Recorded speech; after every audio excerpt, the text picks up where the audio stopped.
Halo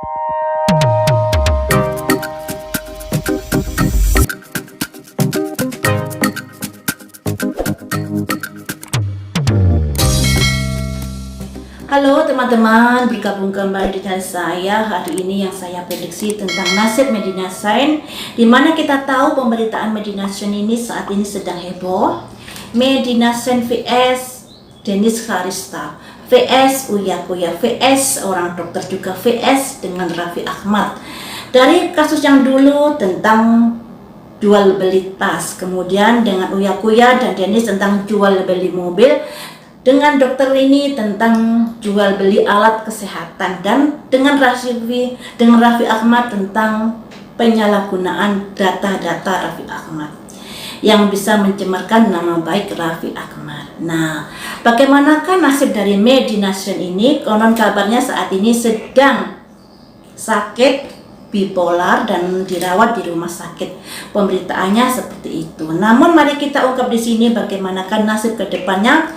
Medina Zain ini menghadapi proses dari permasalahan yang terjadi, karena Uya Kuya sudah melayangkan somasi dan Raffi Ahmad konon kabarnya juga sudah mendatangi kantor kepolisian, walaupun menurut Raffi Ahmad keterangannya silaturahmi kepada teman lamanya, tapi aslinya kita juga nggak tahu Raffi Ahmad datang ke kantor polisi untuk apa.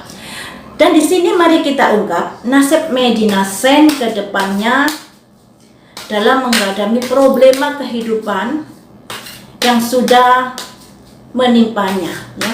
Mari kita ungkap di sini. Nasib Medina Zain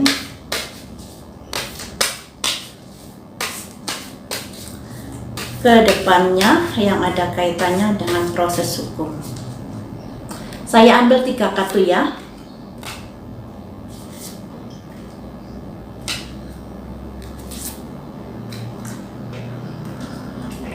Ada simbol strength, kekuatan. Proses hukum akan bisa menjerat dirinya. Dan di sini ada nurturing. Nurturing itu pengasuhan, perawatan seperti itu. Dan di sini ada effortless, kemudahan. Jadi guys, kalau masalah proses hukum ini sebenarnya pihak-pihak yang terkait sesuai dengan laporan-laporan para korban bisa menjerat dari Medina Zain dengan mudah. Sekalipun saat ini Medina Zain sedang mengalami sakit bipolar dan sedang dirawat di rumah sakit, tapi sebenarnya pihak kepolisian bisa dengan mudah untuk menjerat Medina Zain dalam proses hukumnya nanti. Nah, jadi seperti itu ya menurut kartu yang besar ini. Kemudian saya akan prediksi melalui kartu ini,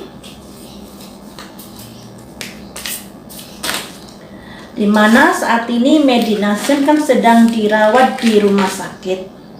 Apakah dengan sakitnya itu dia bisa menghambat dari proses hukumnya, atau juga ada kondisi perdamaian, bisa jadi seperti itu kan guys ya. Mari kita ungkap di sini ya teman-teman, melalui kartu yang ini kita gali lebih jauh lagi tentang nasib Medina Zain.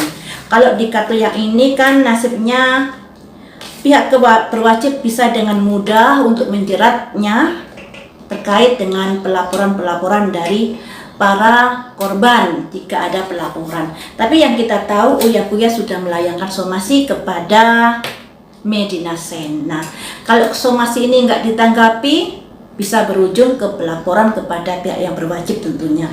Bagaimanakah kasusnya ini nanti? Apakah ada celah perdamaian ataukah Medina Zain bersikukuh dengan penyakitnya itu untuk menggambar dari proses-proses tanggung jawabnya.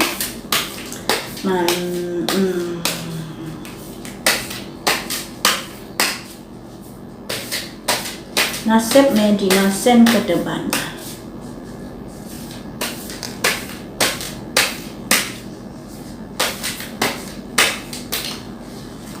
Ada simbol ratu bawa pedang.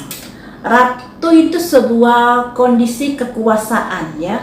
orang yang sangat berkuasa, tegas, apalagi ini bawa pedang yang bisa menjerat Medina Saint ke depannya. Seperti di kartu besar ini ada Everlast yang artinya kemudahan-kemudahan yang akan diberikan jika ingin memproses Medina Saint. Jadi bisa diproses dengan mudah.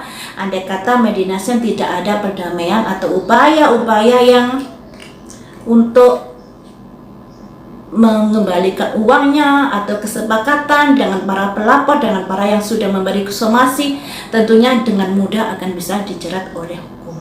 Apalagi di sini ada ratu bawa pedang, sebuah kondisi yang bisa menggempaskan atau bisa menghunus Medina Saint ke depannya jika tidak ada itikat baik. Ya, selanjutnya,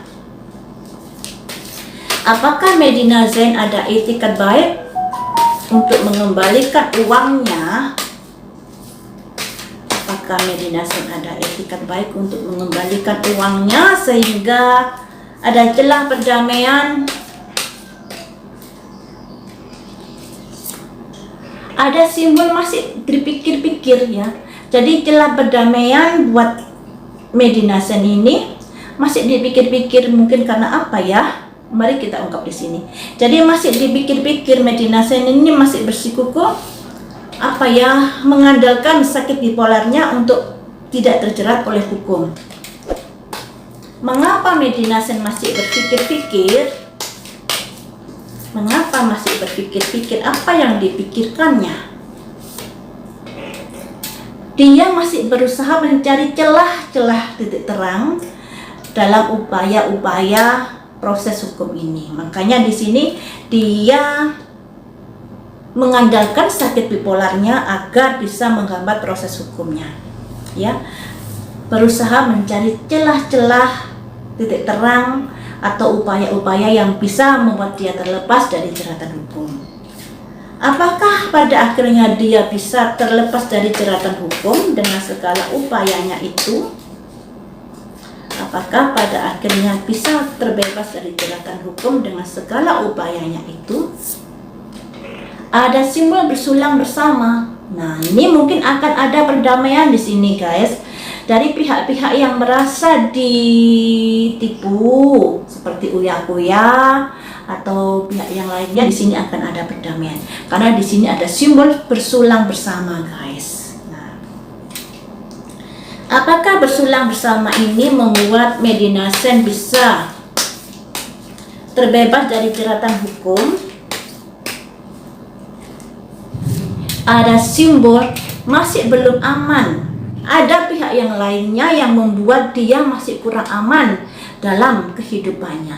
Di sini ada simbol orang tertutup matanya, dikelilingi pedang, di belakangnya ada api, dan di belakangnya ada hewan yang besar. Kekuatan besar yang bisa menjeratnya nanti jika ada seseorang yang melaporkan lagi. Nah, seperti itu ya teman-teman. Ternyata Medina Saint ini dalam perdamaian masih berpikir-pikir. Tapi pada akhirnya dia berusaha untuk berdamai. Tapi pada akhirnya kondisinya tetap kurang aman. Karena selain uya-kuya juga ada Raffi Ahmad dan pihak-pihak yang lainnya yang mungkin sudah jadi korban yang sudah dilakukan Medina Saint pada orang-orang lain.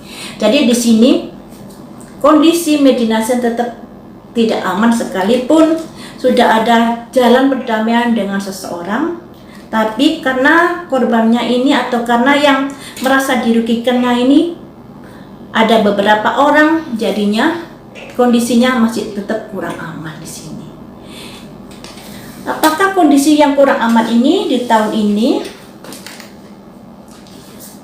bisa membuat dia terpuruk atau dia bisa melewati masa-masa sulit itu di tahun ini?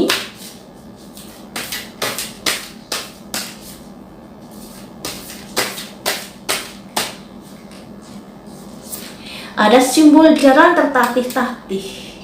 Dia menghadapi tantangan yang besar yang dirasakan sendiri, merasa terbebani dalam hidupnya yang dia rasakan sendiri. Karena memang apa yang dia lakukan sudah merugikan orang lain. Jadi mau nggak mau yang namanya karma itu selalu ada ya guys. Makanya setelah dia menjalankan hal-hal seperti itu yang kemudian merugikan orang lain, pada akhirnya dia juga mengalami kehidupan yang berat yang dia dirasakan sendiri nantinya. Seperti itu ya teman-teman, makanya kita hidup ini sebelum melakukan sesuatu harus dipertimbangkan masa-masa. Dikarenakan setiap perbuatan pasti akan ada risiko yang harus dihadapi. Perbuatan baik akan mengunduh sesuatu yang baik, perbuatan yang salah akan menanggung derita karena perbuatannya. Demikian juga untuk Medina Saint ini, sekalipun ada upaya-upaya perdamaian setelah dipikir-pikir panjang, tapi kondisinya masih belum aman, dan di tahun ini dia kehidupannya terseok-seok karena apa yang sudah diperbuatnya. Nah, ini bisa dijadikan sebagai hikmah buat kita dalam melakukan sesuatu harus dipertimbangkan baik-baik, karena hukum di dunia ini adalah hukum tebar tuai. Apa yang kamu tanam, yaitu yang akan kamu dapat. Sampai di sini dulu teman-teman, lain waktu kita sambung lagi dengan prediksi yang lainnya. Terima kasih sudah setia menonton di channel saya.